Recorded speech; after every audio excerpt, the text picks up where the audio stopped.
Jadi saya datang ke masjid itu masih dalam keadaan mabuk.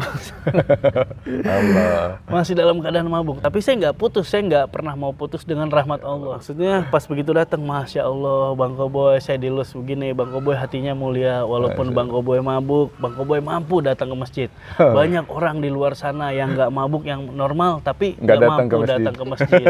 Masya Allah, ternyata banyak sekali dosa saya. Ternyata selama ini saya melakukan maksiat terlalu banyak. Saya sudah terpuruk, ya Allah. Ya, buat teman-teman semua, khususnya untuk yang pekerja malam ya, untuk yang di bidang entertain gitu, jangan pernah putus dari rahmat Allah. Allah. Gitu. Mungkin saya Anja Channel.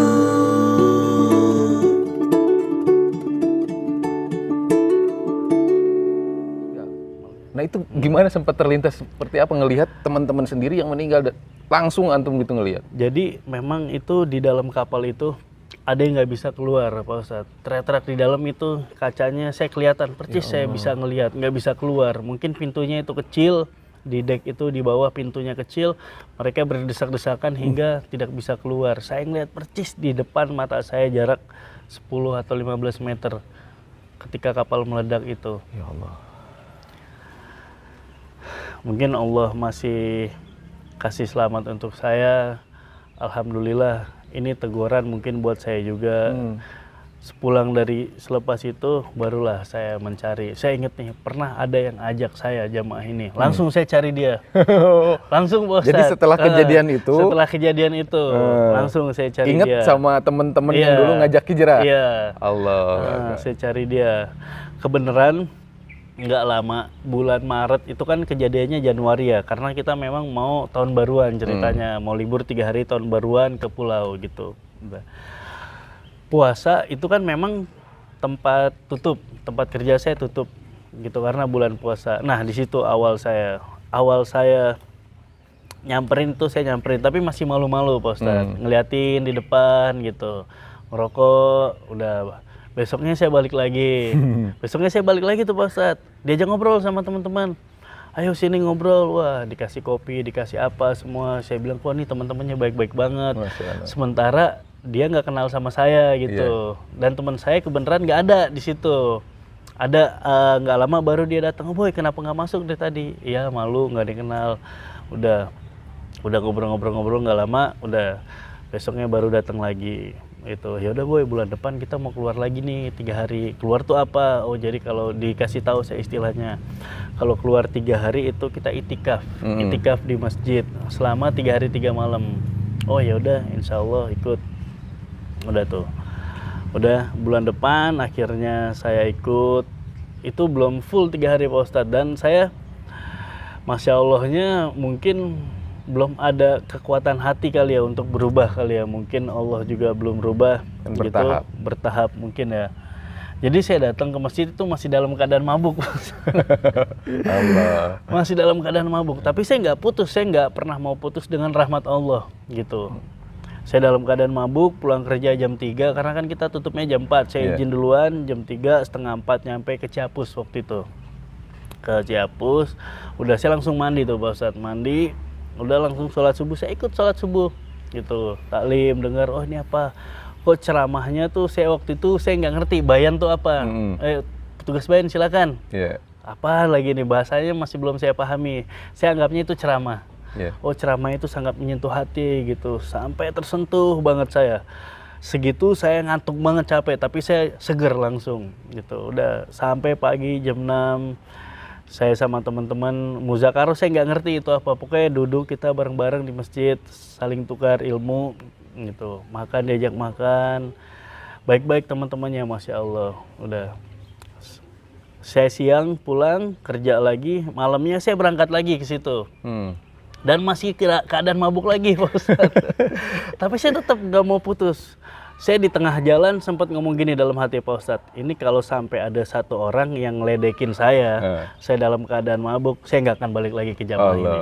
Tapi buktinya nggak ada? Buktinya nggak ada, walaupun orangnya beda pas saya lihat. Masya Allah. Maksudnya pas begitu datang, Masya Allah, Bang Koboy, saya dilus begini, Bang Koboy hatinya mulia, walaupun Bang Koboy mabuk, Bang Koboy mampu datang ke masjid.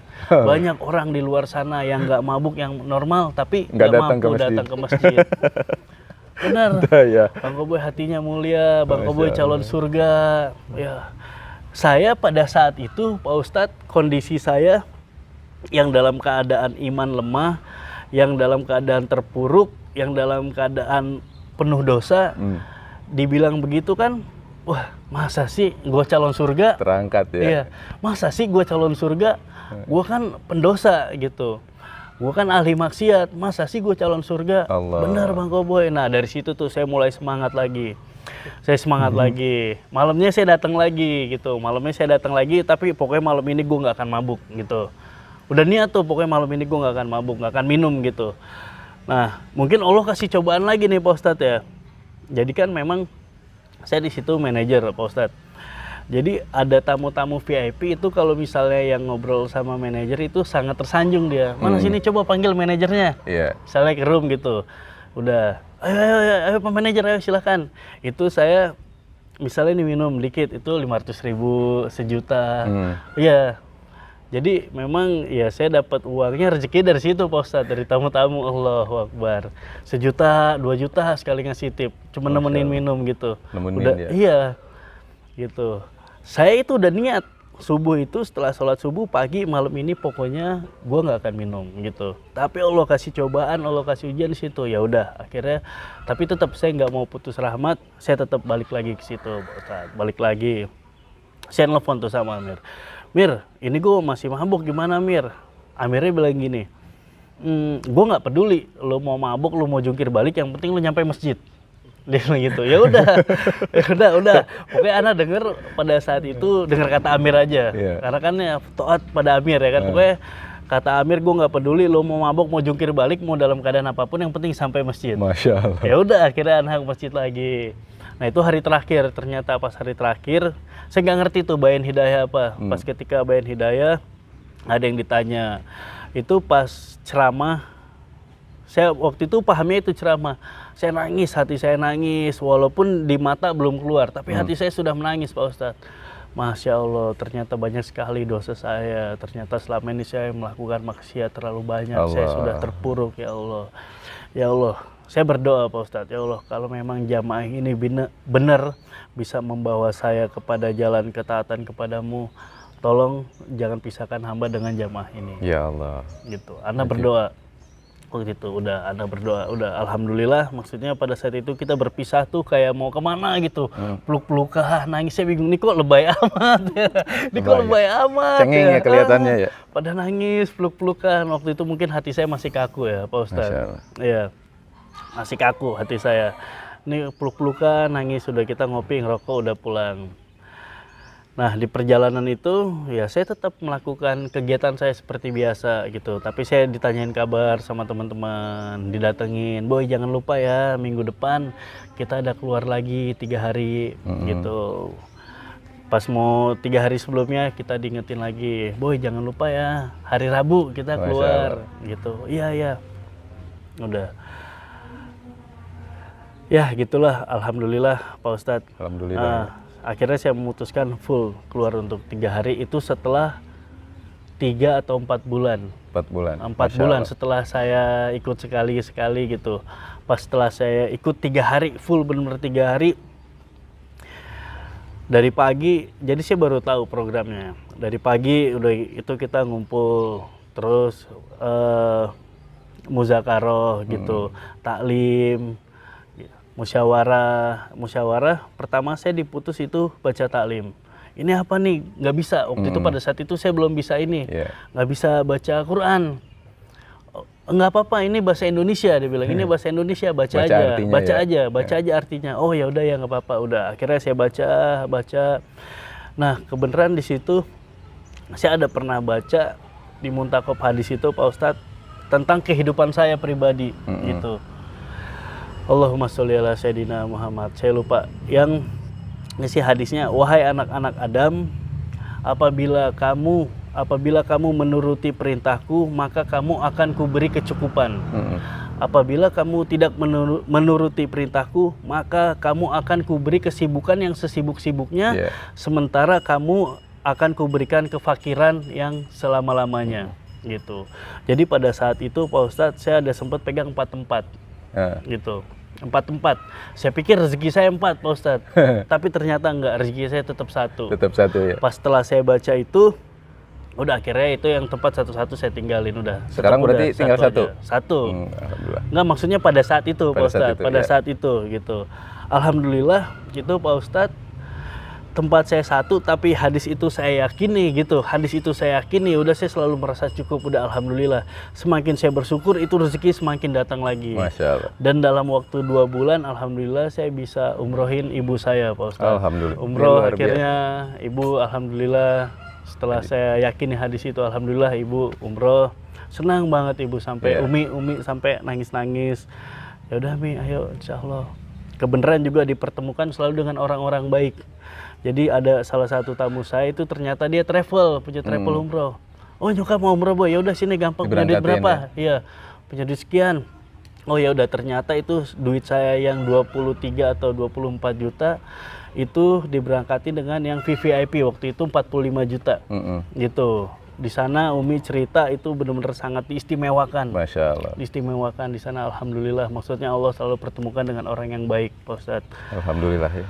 Ini Masya Allah, ajib hidayah itu. Jadi hidayah itu memang mutlak milik Allah. Seandainya hidayah diberikan kepada manusia, siapa? Manusia mana yang mau ngasih hidayah sama Boy? Mungkin nggak ada kali. Itu. Jadi ajib. Ini dari pengalaman, dari cerita kehidupan Koboy ini luar biasa. Jadi Masya Allah. Kalau yang namanya kemaksiatan, siapa sih yang nggak pernah maksiat? Semua sudah, Pak Iya. Ustadz. Cuma Allah perintahkan tuh, kita jangan pernah berputus asa lepas dari rahmat Allah. Rahmat Allah. Iya. Sampai hari ini bayangkan, seandainya Allah tidak sayang sama kita, pasti Allah cabut nyawa kita ketika kita maksiat. Allah. Kenapa Allah nggak seperti itu? Karena Allah sayang. Allah sayang sama kita. Sering saya ulang-ulang bahwa yang namanya berlian ketika jatuh ke tempat kotoran, apa mau disamakan dengan kotoran? Kan enggak. Ya. Enggak. Yang namanya berlian tetap berlian, kotoran tetap kotoran. Kita cukup ambil itu berliannya, kita bersihkan, maka tetap jadi berlian. Kotoran pasti tetap jadi kotoran. Manusia sama seperti itu. Ketika dia setiap hari jatuh ke dalam kemaksiatan, berulang-ulang lagi dengan dosa-dosa, yang namanya manusia itu tetap berlian. Asal ada yang ngangkat, yang ngebersihin tuh. Nah, teman-teman, salah satu jamaah tabligh bergerak tuh untuk itu. Bagaimana tadi Oboy ceritakan bagaimana dakwah tuh dengan lembut seperti itu. Seandainya disentuh masalah kemaksiatannya, otomatis Oboy nggak akan ikut. Nggak akan balik lagi. Dalam hati udah janji. Pokoknya kalau gua ada satu orang pun yang ngeledekin gua atau ngecengin, ya kan, gua nggak akan balik lagi. Nah itu yang disebut dakwah bil hikmah itu seperti itu. Ya alhamdulillah teman-teman. Lihat apa yang dibutuhkan orang lain, bukan kita memberi apa, tapi lihat dulu orang lain butuhnya apa. Maka orang yang butuh ketika kita beri, pasti dia akan sangat merasa senang sekali karena dia memang butuh dikasih itu. Dan orang-orang yang dipahamkan oleh Allah Subhanahu wa taala dalam usaha dakwah, memberikan dakwah kepada orang lain asalnya dengan kelembutan. Dengan seperti itu. Nah, untuk urusan maksiat mah insya Allah dengan istiqomahnya kita di dalam usaha dakwah, maka sedikit demi sedikit ini akan lepas daripada kemaksiatan seluruhnya. Kafah. Nah, tadi mungkin berbicara Oboy masih kerja di tempat ini, nggak usah risau. Niat kita sekarang, kita masih kerja di tempat tersebut untuk dakwah. Untuk dakwah. Coba bayangin, Boy. Kalau kita ditempatkan di ruang yang gelap, kita bisa nggak ngusir gelap? Nggak bisa. Tetap gelap.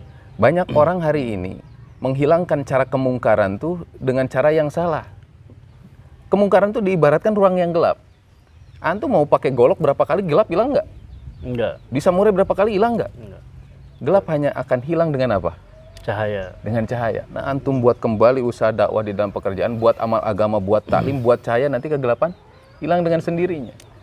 Mungkin saja bisa jadi asbab antum tempat kerja yang sekarang Allah rubah jadi markas dakwah suatu saat. Masya Allah. Itu asal niatnya tadi, dakwah di sana.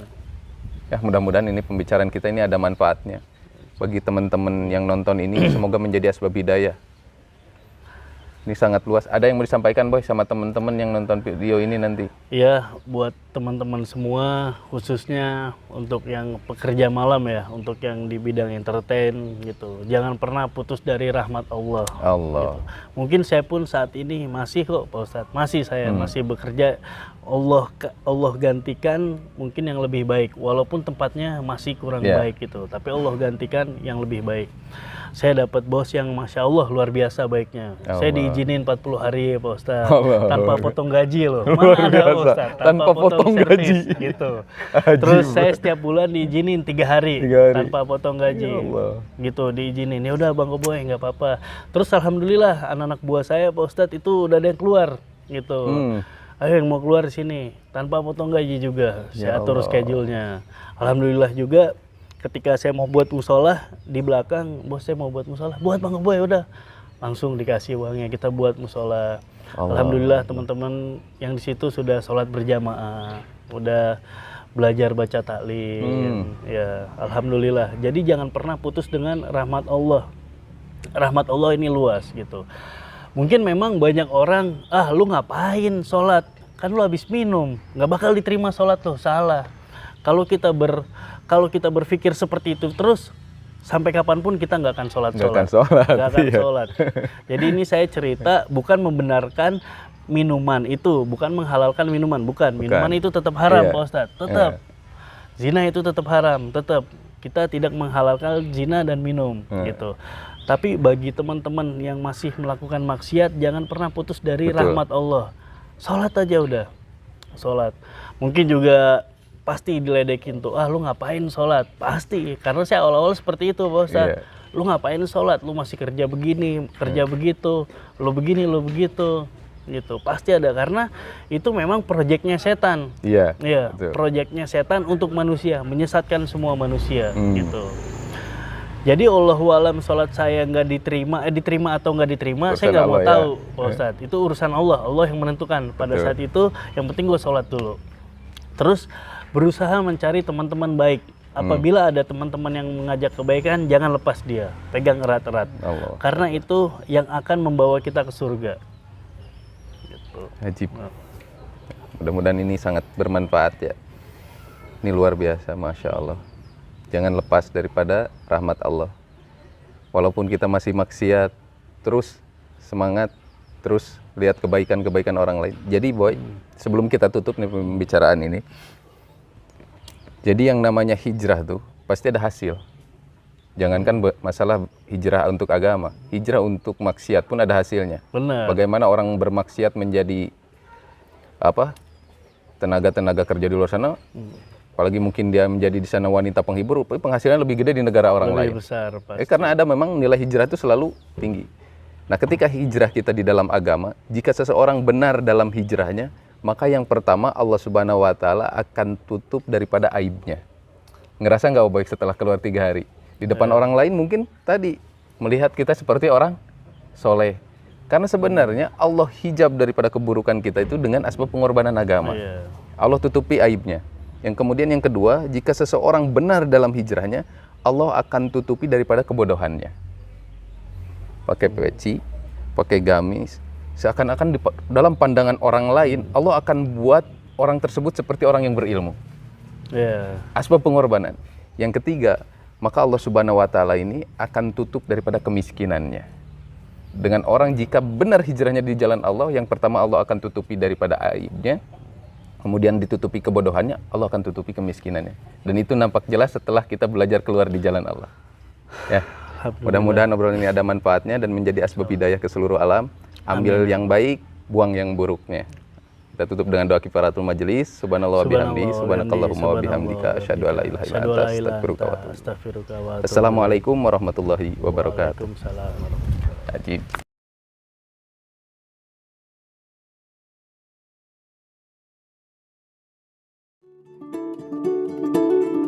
Anja Channel.